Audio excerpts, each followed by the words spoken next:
ఆకలి రుచి ఎరగదన్నది నిజమే. అయితే తినేది శుభ్రంగా ఉండాలన్నది మాత్రం ప్రాథమిక సూత్రం. పరిశుభ్రంగా ఆరోగ్యంగా ఉండే తినుబండారాలే ఎప్పుడూ తీసుకోవాలి అని మనకు తెలుసు. కానీ చాలా సౌకర్యవంతంగా దాన్ని దాటవేస్తూ ఉంటాం. హాహా, నువ్వుని చేదస్తాం అని కొట్టిపారేస్తాం. పానీపూరి బండి మీద ఆహారమే తీసుకోండి, చేతులు కడుక్కోరు, అందులో వేసే పదార్థాలన్నీ కడగరు. మన ఎదురుగానే బూజు పట్టిన ఉల్లిపాయల్ని చక్కా కోసి తీసి, మహా అయితే మరో పొర తీసి ముక్కలు కోసి కలిపిచ్చేస్తాడు. బంగాళదుంపలు పాడైనా సరే అంతమేర కోసేసి మిగతా దాంట్లో కలిపేస్తాడు. మసాలాలన్నీ అవే చేత్తో తీసి కలుపుతూ ఉంటాడు. ఆ చేతుల్ని ఒకే బట్టకు తుడిచి అది ఎవరికీ తెలియనంత గొప్ప రంగులోకి మారుతుంది. లేదా లుంగీకో జాకెట్కో దేనో దానికి తుడిచేస్తాడు. అంతెందుకు, చెమట పడితే తుడుచుకోవడమో, మూత్ర విసర్జనకు వెళ్ళొచ్చాక చేతులు కడుక్కోవడం ఇలాంటివేవి వాళ్ళ డిక్షనరీలోనే ఉండవు. కానీ వాళ్ళు అంత చేసినా కూడా మనం మళ్లీ వెళ్ళి యథాప్రకారం గోల్ గప్పాలు గాని లేదంటే పానీపూరీలు అవి ఇవి రోడ్డు పక్కన ఉండే బళ్ల మీద తినేస్తూ ఉంటాం. మిమ్మల్ని బలవంతంగా ఒప్పుకోమనడం లేదు. ఒక్కసారికి ఏం కాదులేవాయ్ అని తేలిగ్గా తీసుకోకండి. ఆ ఒక్కసారి కూడా చాలు ప్రాణాలు తీయడానికని గ్రహించండి. ఈరోజు స్ట్రీట్ ఫుడ్ తిన్నాం అదిరిపోయిందోహో అని 100 మంది స్టేటస్లు పెడుతున్నారు. ఇప్పుడు నగరాల్లో ప్రత్యేకించి నైట్ బజార్లు కూడా చాలానే ఓపెన్ అయ్యాయి. ప్రత్యేకంగా స్ట్రీట్ ఫుడ్ బజార్లను నిర్వహిస్తున్నారు. కానీ కాని వేళ్లల్లో తినడమే విరుద్ధం అనుకుంటే మరలా అందుకు ప్రభుత్వమే అనుమతిచ్చి మరి కొన్ని రహదారుల్ని కేటాయించి అక్కడ అమ్ముకోండ్రా అని చెప్పి వదిలేయడం ఇంకా విడ్డూరం కదా.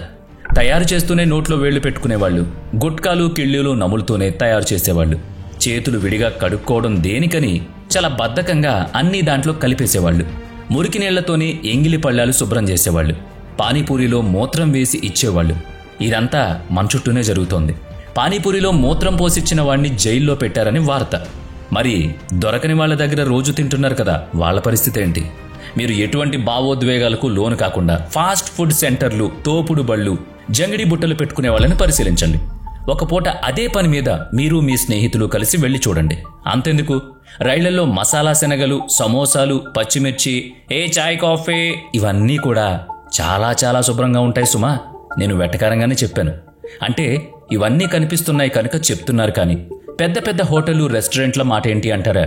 పరిశుభ్రంగా చేసేవాళ్లు ఎవ్వరైనా సరే అందరూ ఒకలాంటి వాళ్లే, తీవ్రమైన శిక్షకు అర్హులే.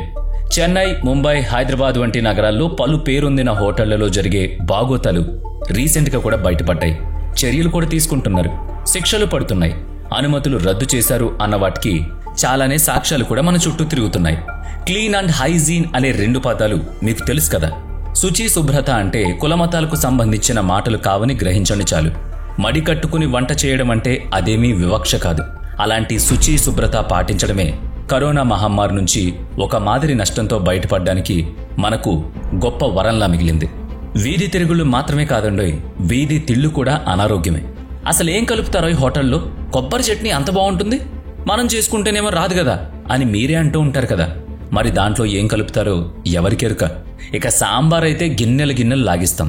సాఫ్ట్వేర్ కంపెనీల ఇలాకాల్లో రాత్రిళ్ళు సైతం వేడివేడిగా సైకిల్ మీదనే టిఫిన్లు, చట్నీ, సాంబార్లు తెచ్చి అమ్ముతుంటారు. స్ట్రీట్ ఫుడ్ సెంటర్లకైతే లెక్కే లేదు. ఇంతకీ junk food, fast food, street ఫుడ్ల మధ్య తేడాలేంటో చూద్దాం. జంక్ ఫుడ్లో పోషక విలువలు శూన్యం. ఉప్పు, తీపి, కొవ్వులు పుష్కలంగా ఉంటాయి దాంట్లో. ఫాస్ట్ ఫుడ్ అంటేనే పేరుకు తగ్గట్టు ఫటాఫట్ చేసుకుని తినేసేది. అయితే ఫ్రూట్ సలాడ్ వంటివి కొన్ని తప్పితే మిగతావి ఆరోగ్యానికి అస్సలు మంచిది కాదు. ఇక స్ట్రీట్ ఫుడ్లలో ఆరోగ్యకరమైనవి, అనారోగ్యకరమైనవి ఉన్నాయి. మన దేశంలో అయితే 90% స్ట్రీట్ ఫుడ్స్ పూర్తి అనారోగ్యకరంగా తయారవుతున్నాయని పరిశోధనలు కూడా తేల్చాయి. వేరెవరో చెప్పడం దేనికి, చూస్తే మనకే అర్థమైపోతుంది కదా. జంక్ ఫుడ్ తిని ప్రపంచవ్యాప్తంగా ఏడాదికి సుమారుగా 60 కోట్ల మంది జబ్బులు పడుతున్నారు. ఏడాదికి కనీసం 4,20,000 మంది ప్రాణాలు హుష్మ్ అటాక్. WHO వెల్లడించిన ఈ లెక్కలకు కారణం కలుషిత ఆహారం, అనారోగ్యకర ఆహారం తినడమే అని వాళ్లే చెప్పారు. Blood fat, lipid profile, blood sugar level విపరీతంగా పెరిగి ఊబకాయం వచ్చి అనారోగ్యం బారిన పడి చివరకు ప్రాణాంతకం కావచ్చు. అలాగని ఈ స్ట్రీట్ ఫుడ్స్ కొత్తగా పుట్టుకొచ్చాయా? చిన్నప్పుడు జంగిడి బుట్టలు నెత్తిన పెట్టుకుని పునుగులు, బజ్జీలు అమ్మితే తినలేదా అంటే తిన్నారు. అయితే కలుషిత ఆహారం తినడమే నవీన సంస్కృతిగా మారిన తర్వాత మనుషుల ఆరోగ్యాలు గాడి తప్పుతున్నాయి. దాని గురించే మనం చెప్పుకుంటున్నాం. వేయించిన గింజలు, ధాన్యాలు అమ్మిన పూర్వపు కాలపు రోజులు గుర్తొస్తున్నాయా? అవన్నీ ఒంటికి శ్రేష్టం. కాలం మారింది. అధిక ఉప్పు, అధిక కారం, అధిక తీపి, ఎక్కువ కొవ్వులు ఉండే నూనె సరుకులే ఇప్పుడు ట్రెండ్. నిక్కచ్చిగా చెప్పాలంటే వేసమెత్తు ఉపయోగం లేని తిండి అమ్ముతున్నారు, ప్రజలు తింటున్నారు. సమోసా, పకోడీ, చాట్, మిర్చి ఇంకా ఎన్నో రకాలు వాటిలో ఉంటున్నాయి. పూర్వం గోలీ సోడా ఒక్కటే బళ్ల మీద పెట్టి అమ్ముకునేవారు. నిమ్మ సోడా అనేది ఒక అనుభూతి. మరిప్పుడు పలు రకాల రంగుల్లో తీయని నీళ్లు, కార్బొనేట్ వాటర్స్, వివిధ రుచుల కోసం కృత్రిమ రంగులు, వాసన కలిపి అమ్ముతున్నారు. అలా మెల్లగా ఆరోగ్యాన్ని, కాలాన్ని స్వీట్ ఫుడ్గా మార్చేస్తున్నారు. ముంబై అంటే వడాపావ్, కోల్కతా అంటే ఖాటీ రోల్స్ అని ప్రసిద్ధి. బ్రిటిష్ వలస పాలన కాలంలో వారి క్లబ్బుల్లో శాండ్విచెస్, పేస్ట్రీస్ వంటి జంక్ ఫుడ్స్ ఉండేవి. స్వాతంత్రానంతరం కూడా మన దేశంలో స్థానిక వంటకాలే చిరుతిళ్లుగా ఉండేవి. 1990లో ఆర్థిక సంస్కరణల తర్వాత అంతర్జాతీయ ఫాస్ట్ ఫుడ్ రకాలు మన దేశంలోకి ప్రవేశించాయి. మెక్డొనాల్డ్స్ 1996లో భారతీయ మార్కెట్లో ప్రవేశించి భారతీయ రుచులకు తగ్గట్టుగా తన ఆహార పదార్థాలను మార్చుకుంది. KFC కూడా అటువంటిది. 21వ శతాబ్దం నాటికి మనుషుల్లో డబ్బు యావ బాగా పెరిగింది. ప్రతిదీ లాభార్జన దృష్టితోనే చూడడం ఎక్కువైంది. స్ట్రీట్ ఫుడ్, జంక్ ఫుడ్ వ్యాపారాలు లాభాలు కురిపించే అవకాశాలను సృష్టించాయి. ఈ వ్యాపారంలో ఎంత చెత్త తిండైనా సరే లాభాల వర్షం కురిపిస్తుంది. 2024లో కర్ణాటకలోని ఒక పానీపూరి బండి మీద అక్కడ అమ్మే పదార్థాల్లో క్యాన్సర్ కారకాలు దండిగా కనిపించాయి. ఇంకా బుడియాబాల్, మంచూరియా, కబాబ్లలో క్యాన్సర్ ఏజెంట్స్ అధిక పాళ్లలో ఉన్నాయి. చివరికి ఆ ఆహారాల్లో ఉపయోగించే కృత్రిమ రంగులపై నిషేధం విధించారు. మహారాష్ట్రలోని కొల్హాపూర్లో ఒక పానీపూరి బండివాడు సులభ్ శౌచాలయం నుంచి నీళ్లు తీసుకొచ్చి మరీ ఎంచక్కా పానీపూరి వండి వార్చేశాడు. మరుగుదొడ్లో నీళ్లు త్రాగుదామా మనం? ఇంట్లో ఉండే మంచినీళ్లు మరుగుదొడ్లోకి పట్టుకెళ్లి తాగడమే చిరాకు. అలాంటిది డైరెక్ట్గా మరుగుదొడ్లో వాటర్ అంటే అమ్మో. అటువంటిది నేరుగా టాయిలెట్స్లో నీళ్లతోనే పానీపూరి చేసిస్తే జుర్రున లొట్టలేసుకుంటూ తిన్నారక్కడ జనం. మరి దేశంలో కొన్ని లక్షల మంది పానీపూరి అమ్ముతుంటారు కదా, వాళ్ళంతా ఎలాంటి నీళ్లతో చేస్తున్నారంటారు? మీ ఊహకే వదిలేస్తున్నాం. మీకు తెలుసా, మార్చురీలో శవాలను భద్రపరచడానికి కొన్ని చోట్ల తాత్కాలికంగా పెద్ద పెద్ద ఐస్ బ్రిక్స్ను వాడతారు. ఆ శవాలను సంబంధికులు తీసుకువెళ్లాక ఆ మంచు దిమ్మలు మిగిలిపోతాయి. వాటిని ఐస్ బాళ్ల మీద రంగురంగుల తీయని గోల్గప్పాలు, ఐస్ క్రీమ్ చేసే వాళ్ళకి ఇచ్చేస్తున్నారట. హైదరాబాద్ నగరంలో ఇలాంటి కేసులు కొన్ని దొరికాయి. ఇంకా వివరంగా చెప్తే మీకు కోపం, వాంతి రెండూ ఒకేసారి వస్తాయి. Food safety and standards authority of India FSSAI భారతదేశంలో ఆహార ప్రమాణాలను నిర్దేశిస్తుంది. వారు కర్ణాటకలో రోడ్డు మీద అమ్మే పానీపూరి బండ్ల నుంచి 260 నమూనాల్ని సేకరించి పరీక్షించగా 41 నమూనాల్లో కృత్రిమంగా రంగుల వాడకం బయటపడింది. అవన్నీ క్యాన్సర్ కారకాలే అన్నది సారాంశం. తమిళనాడు దిండిగల్లో పానీపూరి తిన్న 17 ఏళ్ల యువకుడు వాటిలో కలుషిత పదార్థాలు కలవడం వల్ల ప్రాణాలు కోల్పోయాడని భావిస్తున్నారు. ఈ రెండు సంఘటనలు 2024లోనే జరిగాయి. మనం చాలా జాగ్రత్తగా ఉంటామని అనుకోవడానికి లేదు కదా. ఆ తమిళ యువకుడి మరణం చెప్పొచ్చిందా? కాదు కదా. కుటుంబ పెద్దకి ఇలా జరిగితే అతనొక్కడే వెళ్ళిపోతాడో చెప్పండి. ఆ ఇంటిల 10 రోడ్డును పడుతుంది. ఉదాహరణ కోసం మళ్లీ పానీపూరినే తీసుకుందాం. వాటిలో ఉపయోగించే బంగాళదుంపలు కుళ్ళిపోయినవై ఉండొచ్చు. ఉపయోగించే నీరు శుద్ధ జలం కాకపోవచ్చు. చేసే వ్యక్తి చేతులు శుభ్రంగా లేకపోవచ్చు. ఫలితంగా ఆ నీళ్లలో ఈకోలి, సాల్మోనెలా, కలరాకారక బ్యాక్టీరియాలు వృద్ధి చెందుండొచ్చు. ఇవన్నీ మనకు తెలియదు. తత్ఫలితంగా వాంతులు, విరోచనాలు, అవయవాల పనితీరు మందగించడం, జబ్బు పడ్డం జరగొచ్చు. కాలేయం దెబ్బతింటే అది మరింత ప్రమాదకరం. 2016లో చెన్నైలో P. రాజేంద్రన్ అనే వ్యక్తి ఓ ప్రజా ప్రయోజన వ్యాజ్యం వేశాడు. మైదాను బెంజాయిక్ పెరాక్సైడ్, క్లోరిన్ ఆక్సైడ్లతో బ్లీచ్ చేస్తున్నారని, మైదాను మరింత మృదువుగా చేయడానికి కొన్ని ప్రత్యేక రసాయనాలు కలుపుతున్నారని చెప్పి తగిన చర్యలు తీసుకోవాల్సిందిగా కోరారు. అసలు మైదాయే ఒక వ్యర్థ పదార్థం. గోధుమల్ని ప్రాసెస్ చేయగా వచ్చే చిట్ట చివరి పదార్థం. మళ్లీ అందులో రసాయనాల్ని కలిపి మరింత విషపూరితం చేస్తున్నారు. అలోక్సిన్ అనే రసాయన పదార్థం ప్యాంక్రియాసిస్లో బీటా కణాల్ని దెబ్బతీసి ఇన్సులిన్ ఉత్పత్తిని ప్రభావితం చేస్తుంది. శరీరంలో గ్లూకోజ్ను నియంత్రించే బీటా కణాల పనితీరు బాగోకపోతే మధుమేహం బారిన పడతారని మనకు తెలీదా? Momos, bread, chips, biscuits, burger, chicken legs, నూనెల్లో వేయించిన పదార్థాలు వంటి జంక్ ఫుడ్స్లో అధిక మొత్తంలో మైదా ఉపయోగిస్తారు. ఇక మయోనైజ్ కలపకపోతే అలాంటి జంక్ ఫుడ్కి టేస్టే రాదు. మరి ఇవన్నీ కలిస్తే ఏమవుతుంది? మయోనైజ్లో 80% నూనె ఉంటుంది కనుక అత్యంత అనారోగ్యకర పదార్థంగా దాని పేరు చెప్పొచ్చు. ఇది అరుగుదలను తగ్గిస్తుంది, ప్రేగుల ఆరోగ్యాన్ని దెబ్బతీస్తుంది. మరి మీకు తెలిసే ఉండొచ్చు, సదరు మయోనైజ్లో వాడే నూనెల్లో ఒమేగా-6 ఫ్యాటీ యాసిడ్స్ అధిక మోతాదులో ఉండడంతో శరీరంలో వాపుల్ని కలిగిస్తూ దీర్ఘకాలిక రోగాల్ని కలిగిస్తాయని వైద్యులు చెప్తున్నారు. 2024 జూన్లో ముంబై డాక్టర్ ఒకరు యోమో కంపెనీ తయారు చేసిన బటర్స్కాచ్ ఐస్ క్రీమ్ని ఆర్డర్ చేసి తెప్పించుకుని తింటుంటే అందులో ఒక మాంసం ముక్క కనిపించింది. దానిలో గోరు కూడా ఉంది. 2024 మార్చిలో తెలంగాణ వరంగల్ నగరంలో ఐస్ క్రీమ్ అమ్మే ఒక వ్యక్తి తను సర్వ్ చేస్తున్న ఐస్ క్రీంలోకి బండి వద్దే తన వీర్యాన్ని కూడా కలిపి ఇవ్వడం ఎవరో వీడియో తీశారు. అది ఇంటర్నెట్లో వైరల్ కాగానే నగర పోలీసులు అతన్ని పట్టుకెళ్లారు. నెక్కొండ పోలీస్ స్టేషన్ పరిధిలో జరిగిన ఈ ఘటన ఆరుబయట అసభ్యంగా ప్రవర్తించినందుకు అతన్ని అరెస్ట్ చేశారు. వినడానికి జుగుప్సకరంగా ఉంది కదా.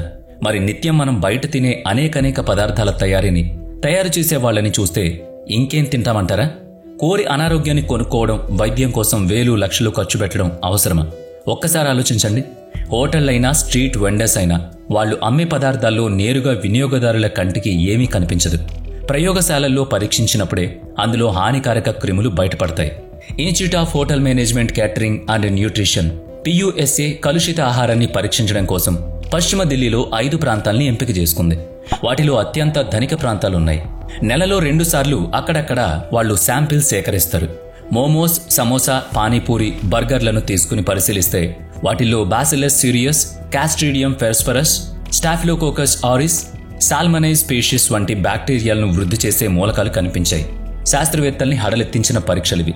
వాంతులు, డయేరియా, టైఫాయిడ్, ఫుడ్ పాయిజనింగ్, ఎముకలను పెల్సుగా మార్చడం ఈ లక్షణాలన్నీ ఈ బ్యాక్టీరియాలు కలిగిస్తాయి. వీటితో పాటు కనిపించిన ఈ కొలి బ్యాక్టీరియా ఎక్కడి నుంచి వచ్చిందండోయ్ తెలుసా? మానవ వ్యర్థాల నుంచి మాత్రమే. అంటే పానీపూరిలో ఉపయోగించిన నీళ్లలో ఎంతో కొంత పరిమాణంలో మానవ మలమూత్రాలు కలిశాయట. ఆ అశుద్ధ జలమే సదరు బ్యాక్టీరియాకు నిలయమైంది. ఆ నీరే పానీపూరి తయారీకి ఉపయోగిస్తున్నారు. అలాంటి నీటిలో ఉండే మరో బ్యాక్టీరియా విబ్రియో కొలోరి. జీర్ణాశయంలో ఉండే HCl ఆమ్లం లోపలికొచ్చిన ఆ బ్యాక్టీరియాను అంతం చేస్తుంది. అయితే పానీపూరి నీళ్లను అధికంగా తాగేవారిలో ఈ బ్యాక్టీరియా కూడా ఎక్కువగా చేరి కొంత HCl యాసిడ్ బార్ నుంచి తప్పించుకుని పేగుల్లోకి చేరుతుంది. అది అక్కడ వృద్ధి చెంది జబ్బులు కలిగిస్తుంది. 2025 జనవరి 24 నాడు ఆంధ్రప్రదేశ్ ఏలూరు జిల్లాలో 2 చిన్నారులు 10 ఏళ్ల రామకృష్ణ, 5 ఏళ్ల విజయ్లు రహదారి పక్కన అమ్మే కలుషిత పానీపూరి తిని మధ్యరాత్రి వేళ కడుపు నొప్పి, వాంతులతో బాధపడ్డారు. స్థానిక ఆసుపత్రిలో చూపించినా తగ్గకపోవడంతో ఏలూరు ప్రభుత్వాసుపత్రికి తీసుకెళ్లారు. దారిలోనే ఆ పిల్లలిద్దరూ ప్రాణాలు వదిలేశారు. అంటే ఇలా junk food, fast food, street food తిని అనారోగ్యం బారిన పడ్డం, ప్రాణాలు పోగొట్టుకోవడం జరుగుతున్నా సరే ప్రజలు వీటికి దూరంగా ఉండలేకపోతున్నారు. అంటే మన మిత్రుల్లో కూడా చాలా మంది వీటిని రోజూ తింటూనే ఉంటారు కూడా. హైదరాబాద్లో జాబ్ వచ్చిన ఉత్సాహం తగ్గకముందే ఆఫీస్ పక్క సందుల్లో అమ్మే నూడిల్స్ ని దాదాపు ప్రతిరోజు తిన్న మిత్రుడొకడు అకస్మాత్తుగా కొన్ని రోజులకు సెలవు పెట్టాడు. తిరిగొచ్చాక తెలిసిందేంటంటే అతనికి ఎండోస్కోపీ చేసి అల్సర్ ఉందని తేల్చారు. కారణం ఆ చైనీస్ నూడిల్స్, అందులో వాడే అజినోమోటో, నూనె, మసాలాలు, మిర్చి సుఖాన ఉన్న ప్రాణాన్ని దుఃఖాన పెట్టుకున్నట్టయింది.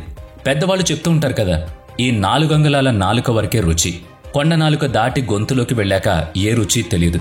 ఈ కాస్త దాని మీదనే కోట్ల రూపాయలు విలువ చేసే వ్యాపారం జరుగుతోంది. 5 ప్రాథమిక రుచుల్లో ఒకటైన ఉమామీకి గ్లూటామిక్ యాసిడ్ కారణం. ఇదొక అమినో యాసిడ్.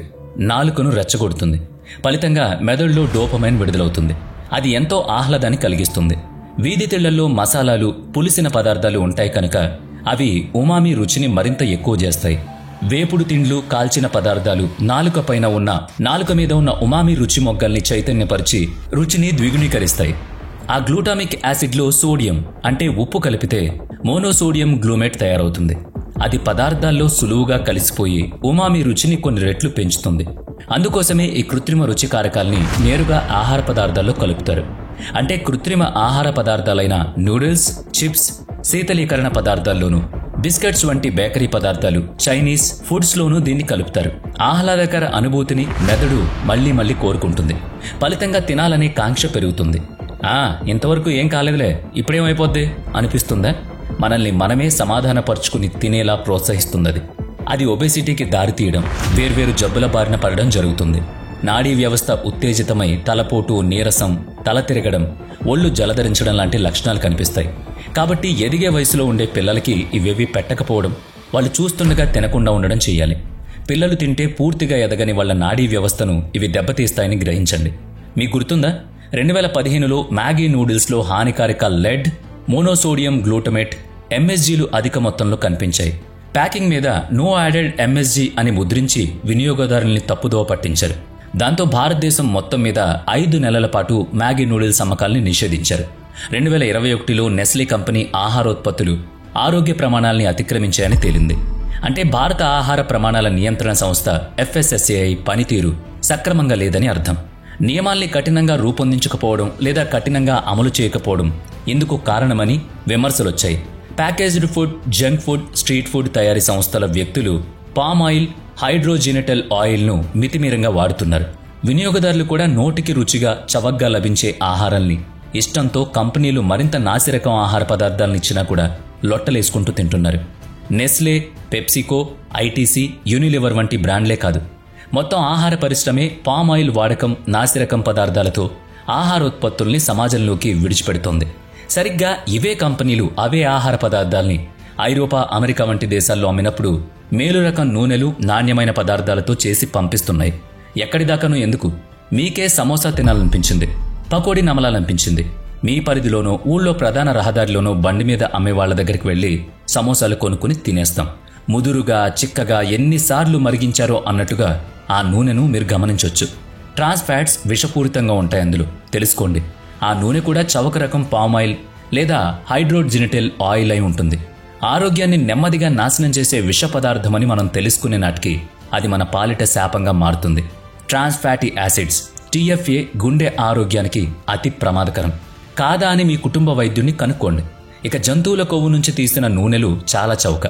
హైదరాబాద్ మారుమూల బస్తీల్లో చనిపోయిన జంతువుల ఎముకలను, కుళ్ళిన మాంసాన్ని, కొవ్వు పట్టిన భాగాలను బాగా ఉడికించి వాటి నుంచి నూనె తీసి డబ్బాల్లో నింపి చిన్న మిఠాయి దుకాణం మొదలు ప్రసిద్ధ హోటళ్ల వరకు సరఫరా చేయడం, అధికారులు పట్టుకోవడం ఒక రొటీన్ వ్యవహారంగా మారి మీడియా, ప్రజలు గగ్గోలు పెట్టడం మీకు షరమామూలుగా చూడొచ్చు.